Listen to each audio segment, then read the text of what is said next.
Bem, tudo bem? Eu queria agradecer ao doutor Miguel Reale Júnior. É claro que o motivo hoje de a gente entrar ao vivo é um boletim urgente, tendo em vista a decisão tomada por Jair Bolsonaro há minutos atrás. Então, agradeço ao doutor Miguel Reale Júnior ter atendido o meu convite, e eu pergunto ao senhor, como é que o senhor recebeu a decisão do presidente Bolsonaro?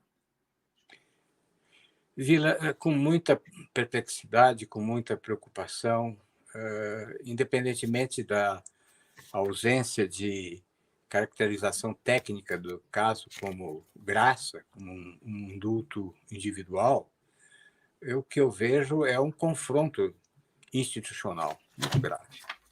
É uma afronta à justiça, é um desprezo à justiça. Nesse ato de decreto de graça, o presidente chega a dizer que a condenação imposta por 10-1 pelo Supremo Tribunal Federal causou uma comoção nacional, que é de uma profunda injustiça que intranquiliza a nação, o que é mentira. Intranquilizou a ele e aos seus fâmulos, mas não intranquilizou a nação. Muito pelo contrário, a nação ficou tranquila no momento em que se pune aqueles que tentam inviabilizar o exercício do Poder Judiciário, como fez o Daniel Silveira, e aqueles que tentam coagir testemunhas e coagir as autoridades judiciais durante o exercício da judicatura. Portanto, a tranquilidade decorre da condenação e não a tranquilidade vem da negação da justiça. Pelo contrário, essa negação da justiça traz uma profunda intranquilidade, uma insegurança jurídica e traz o medo da ditadura. No momento em que o Supremo Tribunal Federal decreta a condenação de alguém que, por palavras e atos, tentou inviabilizar o exercício do Poder Judiciário e coagiu, no curso do processo, as autoridades judiciais, no momento que esta pessoa, valendo-se da sua condição de deputado, quis afrontar as instituições e por isso foi condenado, nesse momento em que ele é condenado e conceder a graça, torna a democracia absolutamente insegura. Não existe mais democracia quando o judiciário é peitado do jeito que está sendo, é afrontado do jeito que está sendo, é diminuído e reduzido na sua autoridade por um ato absolutamente injustificado, de um ato político, de interesse meramente político, com vistas à eleição, para criar uma vítima inexistente junto a uma população que ele quer mobilizar em torno da eleição deste deputado irresponsável como um novo Jesus Cristo, como chegou a dizer Eduardo Bolsonaro. Quer dizer, é uma inversão de valores, é um desrespeito à verdade, é um assinte à justiça que comove, sem dúvida nenhuma, o país. É isso que comove o país, isso que me preocupa. Aonde vamos parar com essa arbitrariedade do show Bolsonaro? Aonde ele quer chegar? E se vê que ele não tem limites. E que, portanto, se ele perde a eleição, o que é bem possível, ele vai contestar o resultado das urnas, vai contestar as urnas eletrônicas, ele fará tudo para impor o seu desejo de poder. É um ditador em fíria, quer dizer, é um ditador que está em aparelhamento.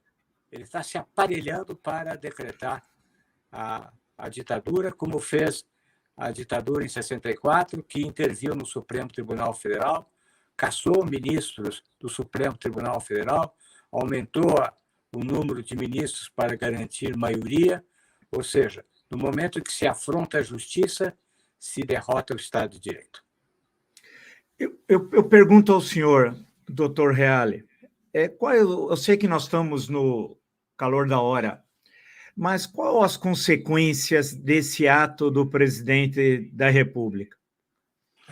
Primeiramente, o fato de ser concedido a graça, e ele o faz, inclusive, ilegalmente, porque a graça só pode ser concedida depois de transitado em julgado a condenação, e não houve ainda o trânsito julgado, porque poderá haver recurso, e nem sei se caberá recurso nesse momento, que estaria prejudicado qualquer recurso diante da graça concedida, mas se não houver recurso, transita em julgado e os efeitos dessa condenação perduram.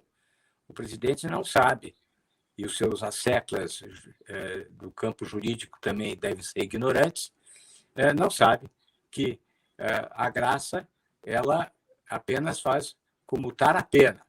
Ela apenas, a graça concede o perdão para a não cumprimento da pena, que deve ser casos absolutamente excepcionais, concedido pelo presidente quando ele termina o seu mandato em face de pessoas que estão, sem dúvida nenhuma, merecendo um agrado presidencial no final do seu mandato, pela sua condição de doença, por exemplo, pela sua condição excepcional, mas não.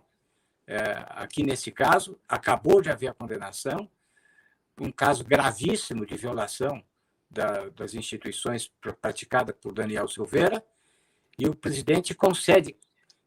De que forma? Negando validade à decisão do Supremo Tribunal Federal no dia seguinte. E mais uma coisa, o presidente não sabe que os efeitos da condenação perduram. Os efeitos da condenação perduram. E um dos efeitos da condenação é a perda dos direitos políticos. Está no Código Penal, claramente, está isso também na Constituição, a condenação criminal leva à perda dos direitos políticos. Eu entendo que não precisa, como os outros casos também, o Congresso Nacional, por ato da mesa, apenas cumpriu a determinação judicial do Supremo Tribunal Federal de perda do mandato. A perda do mandato, se há perda dos direitos políticos como consequência da condenação transitada em julgado, evidentemente que existe a perda do mandato, porque ninguém pode exercer um mandato sem ter direitos políticos. Portanto, a perda dos direitos políticos, como efeito obrigatório da condenação criminal, leva à perda do mandato. Então, o senhor Daniel Silveira vai perder o mandato e, com a condenação transitada em julgado, os seus efeitos, dentre eles até a possibilidade de reincidência, os efeitos diante da inelegibilidade vão perdurar. Ele não poderá ser candidato, né? Mas será conduzido como uma vítima do Supremo Tribunal Federal, uma vítima da reação da justiça que abusa.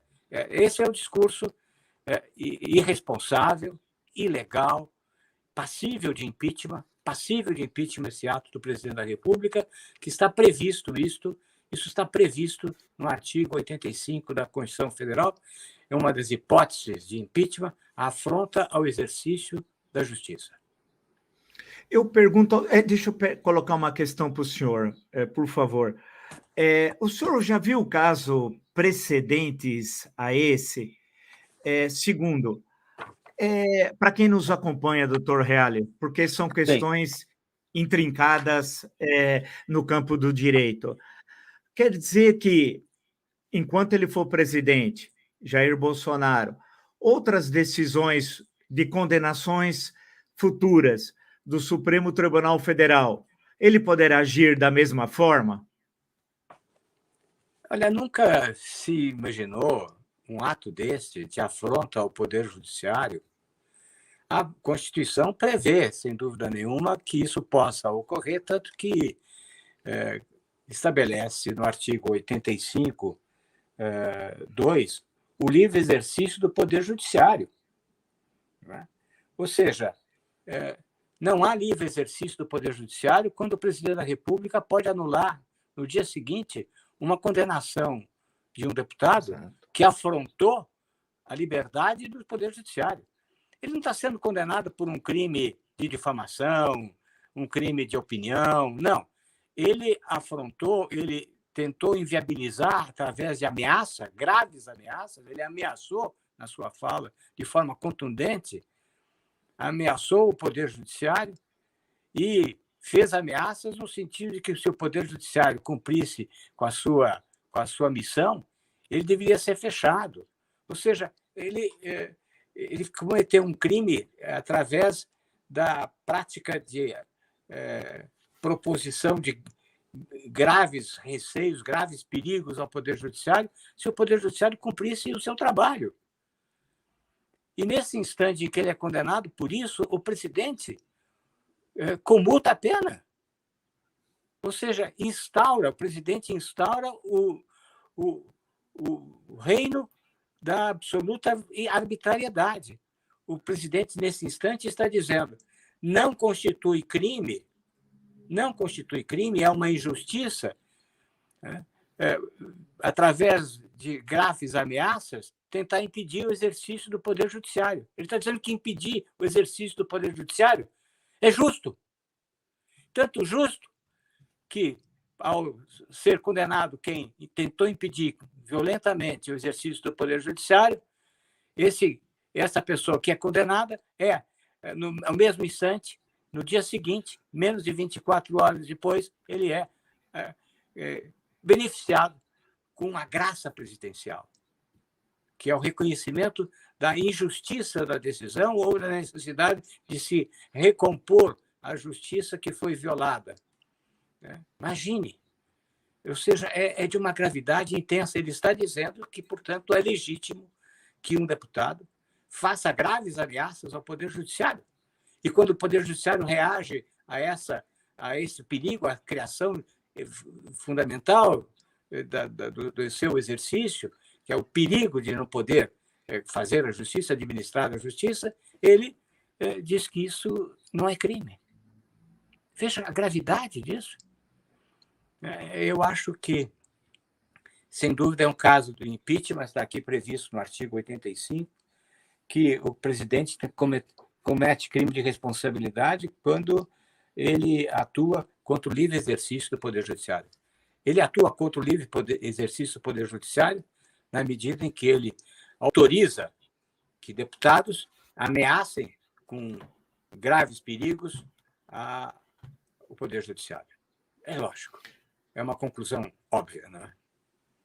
Eu pergunto ao senhor, por favor, há casos precedentes de decisão, condenação do presidente, de condenação do STF e um presidente agir como agiu Bolsonaro hoje? Não. Existiu, evidentemente, durante a ditadura, não é? E nem foi no momento inicial do golpe de 64, mas logo mais tarde, acho que com ato institucional número 5 ou número 2, a cassação de ministros, não é?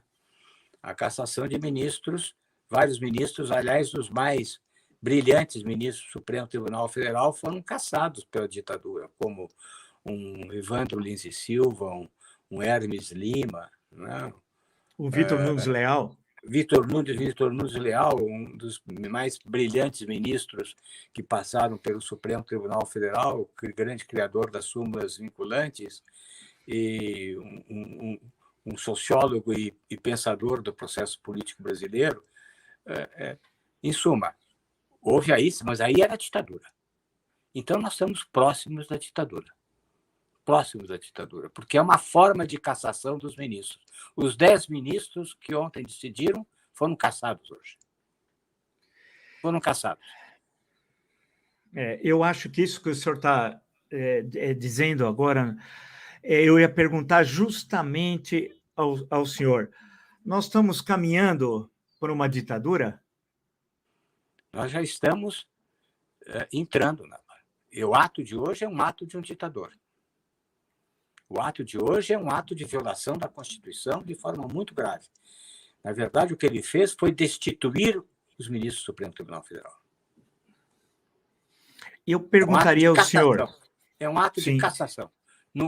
Eu perguntaria ao senhor, Eu sei que estamos no calor da hora, mas qual deverá ser, ou qual deveria ser, a resposta do Supremo Tribunal Federal e das demais instituições, Congresso Nacional, os partidos políticos, a sociedade civil? Qual a opinião do senhor? Bom, temos aí a sociedade civil, especialmente a sociedade organizada, deve reagir frontalmente a isso. Os partidos políticos devem tomar consciência de que tudo tem limite. Será que o Centrão não percebe que ele será a próxima vítima a ser decepada? Será que o senhor Lira, que permite tudo para obter benefícios eleitorais, com benefícios no seu estado de Alagoas, com o grande beneficiário do Fundo Nacional de Desenvolvimento da Educação, ou o senhor Ciro Nogueira, também beneficiário no Piauí?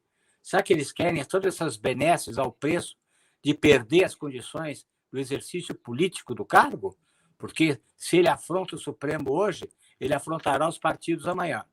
Ele afrontará o Congresso amanhã. Então, estes políticos interesseiros vejam que não vale a pena correr o risco de manter os seus interesses subalternos, porque eles podem ser as próximas vítimas de uma ditadura.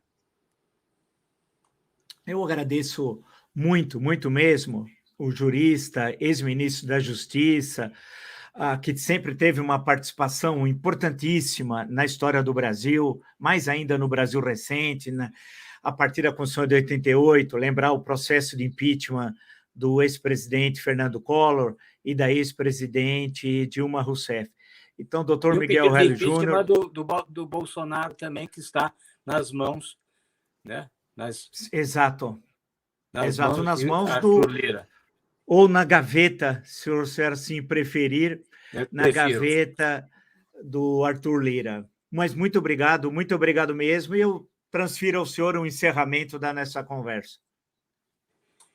Olha, Vila, é com consternação, com preocupação que vou descansar, dormir hoje, esse dia muito preocupante, não é? Muito preocupante, em que é um dia em que se comemora a independência do Brasil, de certa forma, daqueles que lutaram contra o jugo da coroa, não é? E nós estamos hoje no dia em que se enaltece quem lutou e morreu pela liberdade. Nós estamos em vias de perder essa liberdade. Muito obrigado mesmo, doutor Reale. Muito obrigado. Até a próxima. Eu que agradeço a oportunidade.